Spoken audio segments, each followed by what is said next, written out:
एक काळ होता जेव्हा मी जॉबवरून आलो की मोबाईल घेऊन बसायचो, नुसता टाइमपास करायचो, खायचो प्यायचो आणि झोपायचो.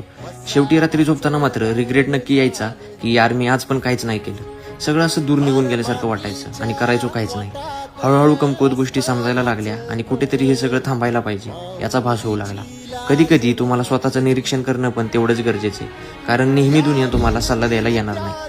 माझ्यामधल्या वाईट सवयी मी बाजूला करून स्वतःला इम्प्रूव्ह करण्याचा निर्णय घेतला. जॉब नंतर जिमला जाणं, हेल्दी डाएट घेणं, नवीन स्किल्सवर काम करणं, ह्या सगळ्या गोष्टी नीट करायला सुरुवात केली. आता जवळजवळ 1 वर्ष व्हायला आलं आणि काहीतरी नवीन बदल स्वतःमध्येच दिसू लागला. मी हे सांगून खूप मोठी कामगिरी केली असं नाही म्हणणार, पण यातून मला एवढंच सांगायचं आहे की आयुष्यात सर्वात मोठा मित्र आपण स्वतःच असतो. जर तुम्ही स्वतःला समजून घेतलं तर सगळं काही नीट झाल्यासारखं वाटायला लागतं आणि नेमकं कळतं की आपल्याला आयुष्यात करायचं काय. म्हणूनच कधी कधी एकटं राहणं म्हणजे शिक्षण असून ते स्वतःला तयार करण्यासारखे.